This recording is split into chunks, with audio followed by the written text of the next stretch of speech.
नमस्कार दोस्तों, आप देख रहे हैं सिनेमा हॉल और मैं अजय ब्रह्मात्मज। आज से मैं दो बातें शुरू कर रहा हूँ।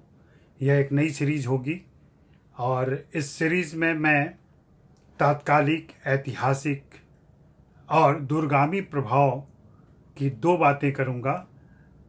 ये हमारी फिल्म इंडस्ट्री में चल रही गतिविधि से मिली सूचना, जानकारी और तथ्यों के आधार पर होगी और इसमें मेरा अपना नज़रिया होगा। इसको पेश करने की वजह होगी, मैं ये चाहता हूँ कि फिल्म इंडस्ट्री में चल रही गतिविधियाँ दर्ज की जाएं, रिकॉर्ड की जाएं, ताकि भविष्य में उनकी ज़रूरत पड़ी उनका रेफरेंस लिया जा सके। तो आज मैं दो ट्वीट की चर्चा करूँगा।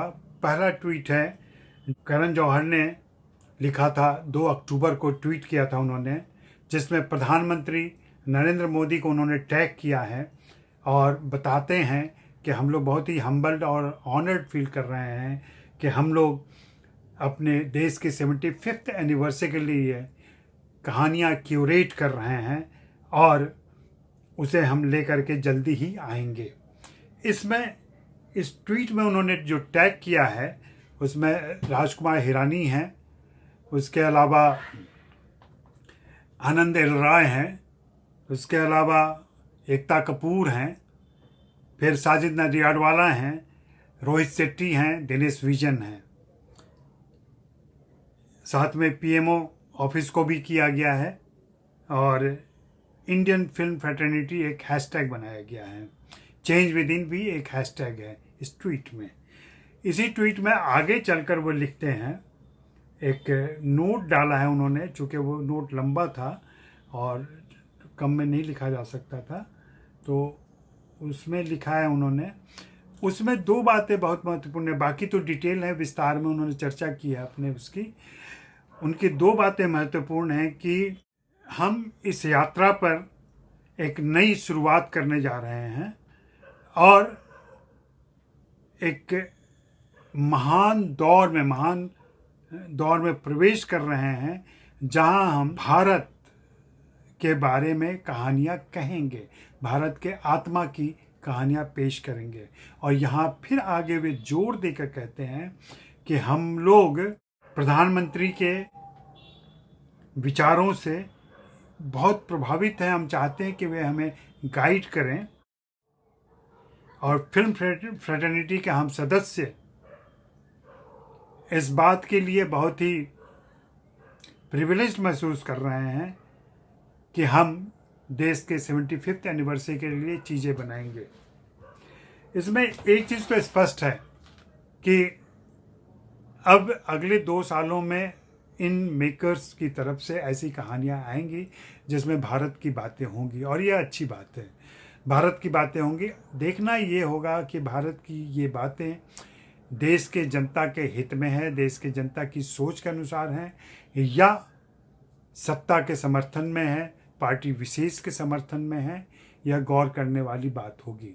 जिस ढंग से यहाँ नाम लिया गया है प्रधानमंत्री का बार बार, उससे मुझे ये आशंका हो रही है कि जो इंडिया का आइडिया वर्तमान सरकार का है उस पर अमल होगा।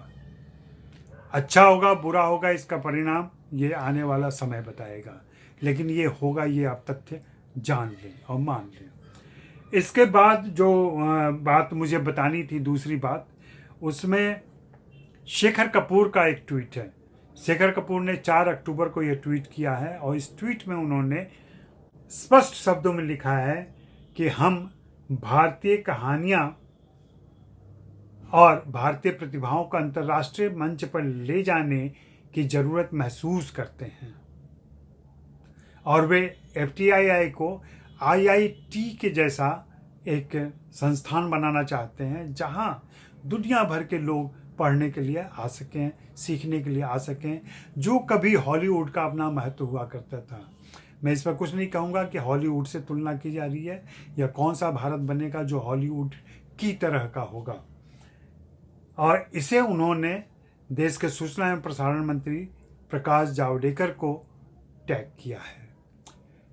इधर आप गौर करें शेखर कपूर के ट्विटर अकाउंट पर जाकर के, ट्विटर हैंडल पर जाकर के, तो आप पाएंगे कि वे लगातार प्रधानमंत्री के ट्वीट को रीट्वीट कर रहे हैं और साथ ही सरकार की नीतियों के जो ट्वीट आते हैं उस पर भी अपनी टिप्पणी देते हैं, उसे रीट्वीट करते हैं।